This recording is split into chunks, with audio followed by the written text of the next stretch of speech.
এই মুহূর্তে আমরা যাচ্ছি police station because need to verification. আমাদের সাথে আছে হোটেলের একজন সিস্টার অ্যান্ড ট্যাক্সি ড্রাইভার, তারা ডেকে নিল। এখন আমরা আমাদের যেই হোটেল সেখান থেকে রওনা হচ্ছি police station. Necessary document, passport আমারটা, দুজনের পাসপোর্ট এবং নেসেসারি ডকুমেন্ট সব কিছু নিয়ে যেতে হবে। এই হচ্ছে এই বিষয়। ওকে, এখানে এসে ফার্স্ট ট্যাক্সিতে ওঠা, কারণ ট্যাক্সিতে না উঠলে হয়তো অনেক সময় লাগবে। খুবই ভালো লাগছে। ইংলিশও বোঝে না, তবে অনেকটা ইশারা বোঝানো যায় বা তাদের সাথে কথা বলে ডিসকাশন করা যায়। আর হোটেলের রিসেপশনে এরা ইংলিশ বোঝে, এটা খুবই ভালো লাগছে। তাছাড়া তো মোটামুটি ভালোই প্রবলেম ফেস করতে হতো। কেমন লাগতেছে উজ্জ্বল ভাই? আজকে প্রথম দিন তো, আজকে প্রথম দিনে ফ্রেশ হয়ে বের হলাম। এখন পুলিশ স্টেশনে যেতেছি পুলিশ ভেরিফিকেশনের জন্য। এটা একটা আলাদা একটা ঝামেলা আমি মনে করি আর কি। পাসপোর্ট আছে, তারপরে বোর্ডিং পাস আছে, টিকিট আছে, সব কিছু আছে। ওকে, তারপরও পুলিশ ভেরিফিকেশন করতে হবে, তারপরও ঘুরতেছি।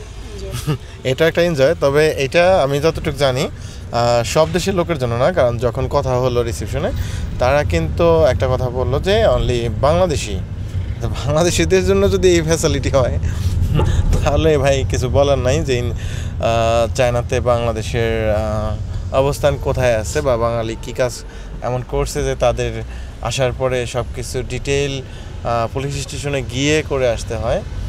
তো তারপরেও আসলে এটা করতে হবে আপনাদের যারা আসবেন। আর একজন দেখলাম যে শুরুতে করে নাই, লাস্ট ডে পুলিশ স্টেশনে গেছে, কিন্তু তাকে চেক আউট দিচ্ছে না, অনেক হ্যাসেল তার পোহাতে হচ্ছে। আজকে আমরা যখন ঢুকলাম তারা এই কাজটার দিকে তাদের রিটার্ন ফ্লাইটের টাইম চলে আসছে। তো আপনারা যারা আসবেন অবশ্যই এই বিষয়টা মাথায় রাখবেন যেন পুলিশ স্টেশনে গিয়ে ভেরিফিকেশনটা করে আসতে পারেন। আর এদের রাস্তাঘাট আলহামদুলিল্লাহ অনেক সুন্দর, আর নয়েজ খুবই কম, এটা বেশি ভালো লাগে। আর দেখেন প্রত্যেকটা মানুষ ব্যাটারির যেই চার্জে চলা বাইকগুলা, সেটা ইলেকট্রিক বাইকগুলো নিয়ে ব্যবহার করে বেশি। আজকে ফার্স্ট ডে বিকেলবেলা, আর বাংলাদেশের সাথে 2 ঘন্টা টাইম ডিস্টেন্স আছে। বাংলাদেশে এখন 2টা বাজলেও আমাদের এখানে 4টা বাজে, এই হচ্ছে বড় বিষয়। চেষ্টা করছি আসলে এদের কালচার, এদের ব্যবহার, এদের সফট স্কিল কতটুকু আছে সেটা দেখার, শেখার, বোঝার। তো আসলে চীনে এসে কী জ্ঞান অর্জন করা যায় সেটা নিয়ে আমি কিছুটা খোঁজাখুঁজির মধ্যে আছি, যেটা পাবো সেটা আপনাদের সাথে শেয়ার করব। আর এইদিকে রাস্তাঘাট সব কিছু আধুনিকতার ছোঁয়া আছে। এখানে একটা পুলিশের সাইনবোর্ড দেখে আমি মনে করেছিলাম যে আমরা চলে আসছি, কিন্তু আসলে বিষয়টা এখানে না, স্টেশনে যেতে হবে। এটা তো আমাদের দেশে যেরকম পুলিশ ফাঁড়ি বা অন্য কিছু এরকম হতে পারে।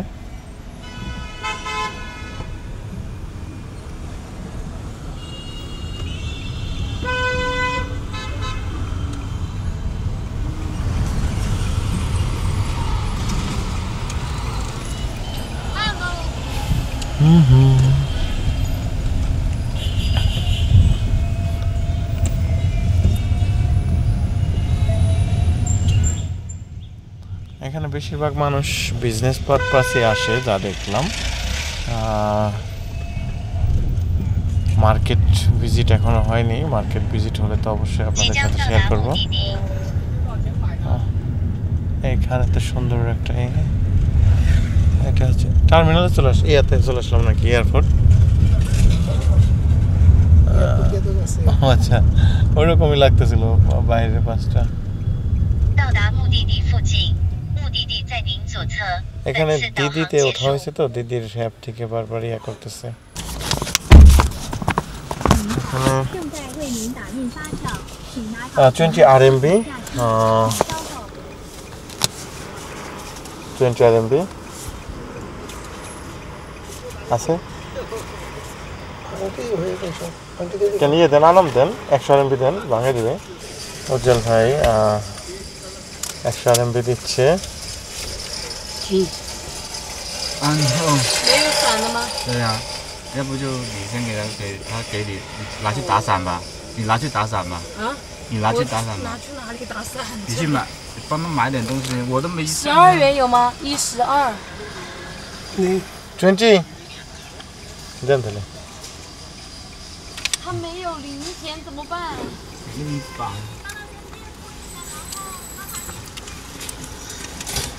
ট্রাই করতেছে 现在他有现金，你随便帮他买点东西，又给他拿就可以了。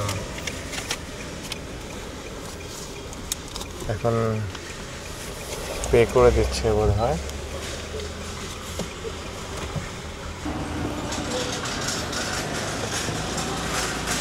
আমি খুচরা দিতে পারিনি সো এটা ইয়া দিয়ে দিল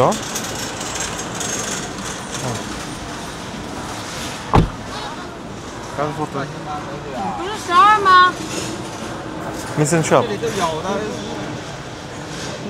ওকে সব কিছু নিয়ে নামতে হবে কারণ রেখে দিলে ঝামেলা পুলিশ স্টেশন চলে আসছি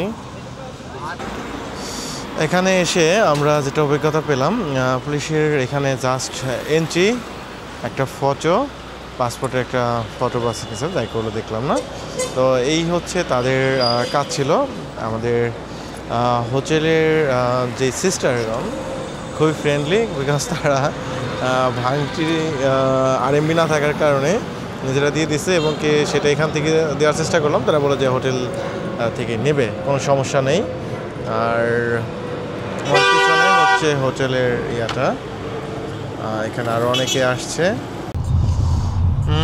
আমরা এখন যেটা করলাম সেটা হচ্ছে যে পুলিশ স্টেশনে গিয়ে তাদের সাথে দেখা করা জাস্ট আমাদের হোটেলের একজন সিস্টার ওখানে ছিল এবং আমাদের আর একজন নিয়ে আসলো আসার পরে সাথে সাথে পাসপোর্টটা নিয়ে তাদের দেওয়া এবং পাসপোর্ট এবং একটা ছবি তোলা দুজনের ছবি তোলা শেষ মানে জাস্ট 1 মিনিটের কাজ ছিল কিন্তু আসতে হয়েছে এখানে আসতে যাইতে হয়তো আমাদের বাংলাদেশি 720 টাকা কিন্তু এক্সট্রা গুনতে হলো এখানে আর অনেকে অবশ্য হেঁটে আসে বাট হেঁটে আসাটা ছেলে হলেও হয়তো কিন্তু মেয়েরা তো মনে হয় আসবে না তো যাই হোক তাদের সাথে একটু কী হলো ভাই